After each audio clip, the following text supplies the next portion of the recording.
দর্শক মণ্ডলী আসসালামু আলাইকুম। গ্রিন আর্কিটেক্টের পক্ষ থেকে আমি ইঞ্জিনিয়ার টুটুল আপনাদেরকে অনেক অনেক অভিনন্দন এবং শুভেচ্ছা জানিয়ে আজকে একটা নতুন প্রজেক্ট আপনার মাঝে তুলে ধরার চেষ্টা করব। চমৎকার কম্বিনেশন করে এই ডিজাইনটা তৈরি করা হয়েছে মাত্র 6 শতক জমিতে। 6 শতক জমি আমরা ব্যবহার করছি, ওনার জায়গা আরও একটু বেশি আছে। 6 শতক জমিতে আমরা 4 ইউনিট 5তলা বাড়ির প্ল্যান, ডিজাইন এবং এর খরচের হিসাব আমি দেখানোর চেষ্টা করব। দর্শক মণ্ডলী গ্রাউন্ড ফ্লোরটায় 3টে ইউনিট করা হয়েছে এবং একটা ইউনিটে পার্কিং জোন রাখা হয়েছে। অন্যান্য তালাতে 4টা করে ইউনিট করা হয়েছে। এবার এটা ছাদটাকে চমৎকার ডেকোরেট করা হয়েছে। প্রত্যেকটা বাড়ির ছাদটাকে আমরা ডেকোরেট করার চেষ্টা করি এবং পর্যাপ্ত গাছ লাগানোর প্রভিশন রাখি। দর্শক মণ্ডলী এই বাড়িটাও ঠিক তেমনই চমৎকার কম্বিনেশন করে আমাদের আর্কিটেক্ট টিম 3D মডেলটা তৈরি করছে এবং আর্কিটেকচারাল ড্রয়িংটা তৈরি করছে। দর্শক মণ্ডলী, আমি প্রতিদিনই কথাগুলো বলছি যে এখন আমাদের দেশে ভূমিকম্পের ঝুঁকিতে আছে। প্রতিদিনই প্রায় ভূমিকম্প হচ্ছে। এটা কিন্তু আমাদের জন্য কোনো সুসংবাদ না। তাই আমাদের বাড়িগুলো করার জন্য, আমাদের ডিজাইনগুলো করার সময় আমাদের অবশ্যই বাড়িগুলো এমনভাবে ডিজাইন করতে হবে, এমনভাবে কনস্ট্রাকশন করতে হবে যেন ভূমিকম্প যেন আমাদের বিল্ডিংয়ের কোনো ক্ষতি করতে না পারে। বিল্ডিংয়ের ক্ষতি হওয়া মানে মানুষের ক্ষতি হওয়া, মানুষের জীবন মৃত্যুর সম্মুখীন হতে পারে। তো সেদিকগুলো বিবেচনা করে আমরা যারা অভিজ্ঞ ইঞ্জিনিয়ার, যারা অভিজ্ঞ আর্কিটেক্ট, তাদের কাছ থেকে ডিজাইন করার চেষ্টা করব। সেক্ষেত্রে যদি একটু টাকা খরচ বেশিও হয়, সেদিকে আমাদের না ভেবে বরঞ্চ আমার বাড়িটা কী করে একটা সেফ বাড়ি বানানো যায়, সুন্দর বাড়ি বানানো যায়, সেদিকে আমাদের নজর দেওয়া উচিত। তো দর্শক মণ্ডলী, আমি ইঞ্জিনিয়ার টুটুল আছি আপনার সঙ্গে। আমি এখন আপনাদেরকে আর্কিটেকচারাল ড্রয়িং নিয়ে যাব। তারপর এই ধরনের বাড়ি নির্মাণ করতে কেমন টাকা খরচ হয় তার একটা হিসাব আমি আপনাদের তুলে ধরার চেষ্টা করব। তো দর্শক মণ্ডলী, আসুন আর্কিটেকচারাল ড্রয়িংটা উপভোগ করি।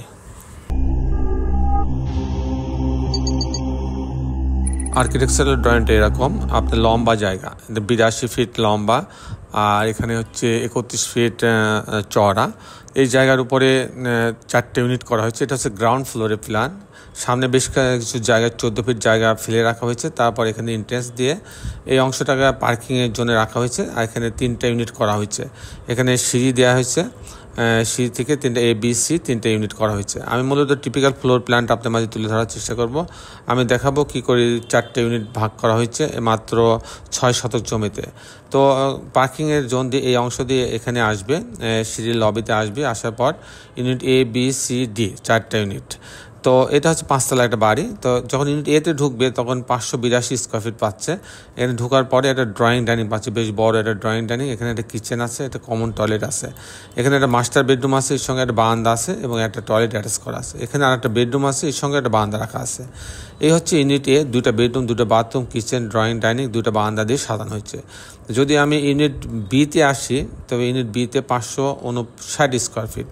এখানে ঢোকার পরে একটা ড্রয়িং রুম পাচ্ছে, এখানে একটা ডাইনিং আছে, এখানে একটা চাইল্ড বেড, গেস্ট বেড আছে, এখানে একটা কিচেন আছে, এখানে একটা কমন টয়লেট রাখা আছে। এটা একটা মাস্টার বেডরুম, এর সঙ্গে একটা টয়লেট অ্যাটাচ করা আছে, একটা বারান্দা রাখা আছে এবং এখানে আর একটা বেডরুম রাখা আছে। এই হচ্ছে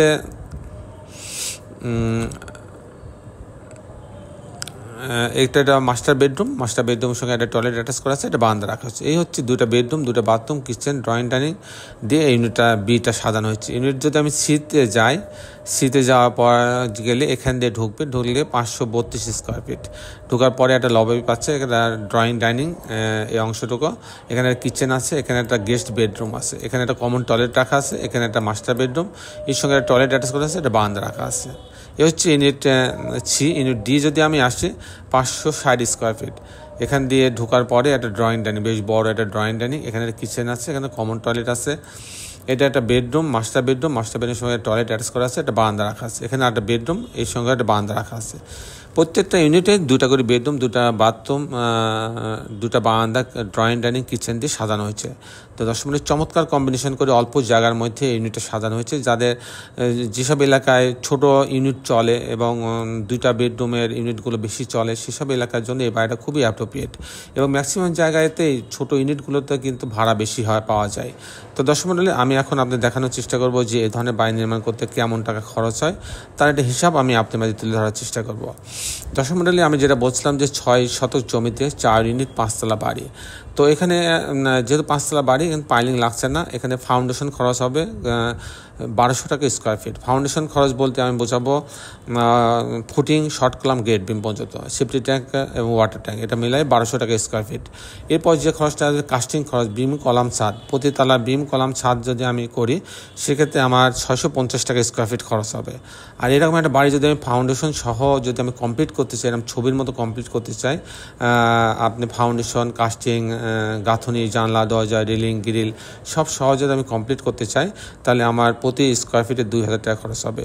সেক্ষেত্রে এরকম একটা বাড়ি যদি আমি কমপ্লিট করতে চাই তাহলে আমার 2,40,00,000 টাকা খরচ হবে। দর্শক মণ্ডলী, এই ছিল মোটামুটি আজকে আমার উপস্থাপনা। আপনি যারা দেশে এবং দেশের বাইরে আমার এই ভিডিওটি দেখলেন, সবাইকে আমি আমার প্রতিষ্ঠান গ্রিন আর্কিটেক্টের পক্ষ থেকে অনেক অনেক অভিনন্দন এবং ধন্যবাদ জানাচ্ছি। দর্শক মণ্ডলী, শেষে বেলা একটি কথা, আসুন আমরা সবাই আমাদের সুন্দর পৃথিবীটাকে সুন্দর রাখার জন্য অন্তভাগে একটি করে গাছ লাগাই। সবাই ভালো থাকবেন। আল্লাহ হাফেজ।